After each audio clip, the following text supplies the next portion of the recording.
Rich people can't find private jet parking at the Super Bowl. Carl Weathers passes away. And scarf bombing. Hi, it's Edward, back with another video. Please take a moment to click the thumbs up button below and consider subscribing to the channel. Please also share this video with your friends. Thank you for your support. Today, I read several financial news articles. I've included links to the articles in the description below. I encourage you to read the articles to support the authors and news sources. As a private American citizen, I'd like to report and share my transformative thoughts through commentary regarding small sections of these articles that are of public interest. Today, I read an article on yahoo.com put out by Closer and written by Samantha Agate, titled, "How Did Carl Weathers Die?" The Rocky actor's family confirmed his death at the age of 76. According to the author, Carl Weathers, known for portraying Apollo Creed in the first 4 Rocky films, died at age 76 on February 1st. His family released a statement that said he died peacefully in his sleep. Well, my friends, this is very sad. My heart goes out to his family. He was a very talented actor. If you've seen the first Rocky movie, then you know that he gave Rocky his shot at the title and put him on the map. Of course, that was a fictional movie, but it was certainly one of the blockbusters of the 1970s. It's sad that a man who was so strong and in such great physical shape at one point in his life has passed away at the young age of 76. Carl Weathers wasn't just a star in Rocky, he was also in the first Predator movie with Arnold Schwarzenegger. I remember the scene where the two of them locked hands and you could see their huge biceps. Arnold said to Carl Weathers, "What's the matter? The CIA got you pushing too many pencils?" Much like Rocky, Predator was a great movie. Carl Weathers will be missed. I am still stunned that he passed away at just 76 years old. Live the best life that you can, my friends, because you never know when it may end. I want to switch gears and talk for a moment about income inequality. The gap between the haves and the have-nots continues to grow wider here in America. You know there are a lot of super rich people in the world when jet parking spots are at capacity for the Super Bowl already. I read an article today on foxbusiness.com written by Lauren Overholtz titled, "Taylor Swift's Super Bowl private jet parking likely secured despite concerns over pop stars' travel plans." According to the author, it's unclear if Harry Reid International Airport has parking spaces left. All 3 airports in the area can accommodate nearly 400 aircraft depending on size, according to the Las Vegas Review-Journal. Boulder City Municipal Airport could also be used for traveling to the Super Bowl. At this point, the airport is pretty much at capacity. The author shared a quote from someone who said, "We were filled up weeks ago, and we've gotten calls every day from people wanting to fly in for the game. It's a little disheartening that we can't help them." Well, my friends, these are first world problems. There are a lot of super wealthy people in the world who can afford to pay for Super Bowl tickets and fly private to attend. Taylor Swift flies in a Falcon 7X. This model starts at $54 million. Understand there are a lot of other costs associated with owning and flying a private jet. I did a quick search today on libertyjet.com and found that the total annual budget for flying a Falcon 7X private jet for 400 hours per year would be $2,214,097. Well, I'm glad Taylor Swift is going to be able to get a parking space for her jet at the Super Bowl this year.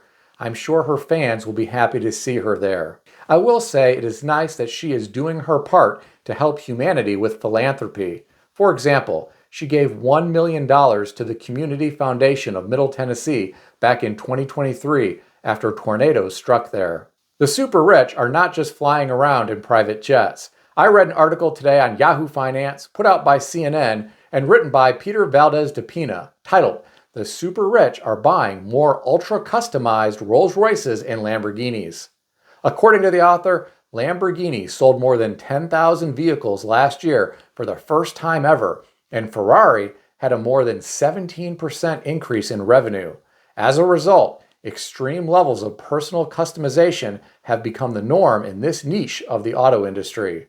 Instead of just picking interior and exterior colors from a menu, each buyer can ensure his or her supercar or ultra-luxury SUV looks like no other anywhere on Earth. Well, my friends, I have mixed thoughts about this. On one hand, some of these people worked hard to earn the money to buy these expensive vehicles. If they made personal sacrifices and grew successful businesses and can afford these vehicles, then that's great.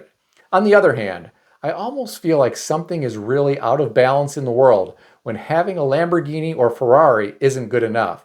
You have to have a customized Lamborghini or Ferrari now. I remember when I was young, the only Lamborghini and Ferrari that I ever saw were in the Cannonball Run movies. Nowadays, I see a lot more of these vehicles on the road. It's amazing to me that there were enough wealthy people in 2023 to purchase 10,000 Lamborghinis.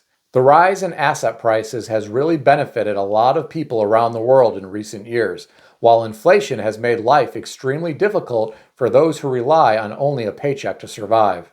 I'm curious, do you know anyone who has a customized Ferrari or Lamborghini? If so, tell me about it in the comment section below. When I think of customized cars, I think of that old Big Timers song called Still Fly, where the rappers are talking about their alligator seats with the head on the inside, swine on the dash, and the G-Wag so fly. I have no doubt it isn't cheap to have custom alligator seats in your Mercedes G-Wagon. I see a lot more of those on the streets these days too. I drove a G-Wagon once, and I couldn't believe how lightweight the doors were. The interior was also very plain. I can understand why someone would want to customize a G-Wagon. While some people are spending money on customized vehicles, there are others who are more interested in scarf bombing. I read an article today on yahoo.com, put out by the Washington Post, and written by Sydney Page, titled, "Scarf Bombing is Helping Keep People Warm in the Winter Months." The article has a picture with it that features 14 winter scarves tied to a railing along a sidewalk where people walk. Each scarf had a note that said, "I'm not lost. If you are stuck out in the cold, take this scarf to keep warm." Apparently, some university students were behind this good deed. A woman named Suzanne Volpe started a Facebook group called Scarf Bombardiers with over 1,700 members. Volunteers crochet scarves for strangers year-round and drop them off in various spots around the city on frigid days. Well, my friends, I think this is great. These people are truly serving humanity. I thought this was a wonderful story, so I wanted to share it with you. While I'm sure customized Lamborghinis and Ferraris are cool, I admire what these people are doing a lot more. I hope they continue with their efforts for years to come. Please keep in mind that everything in this video is for entertainment purposes only, and nothing in this video is financial advice or advice of any kind. If you need advice, seek advice from a qualified professional in good standing who puts your interests first and foremost. If you enjoyed this video, consider subscribing to the channel. Please also consider sharing this video with your friends. I want to extend a special thanks to everyone who has subscribed to this channel. I want to also thank all of my channel members. Check out some of the great books that I suggest you consider reading in the description below. I've included Amazon affiliate links to these books. As an Amazon associate, I earn from qualifying purchases. Stay healthy and wealthy. I'll see everyone in the next video.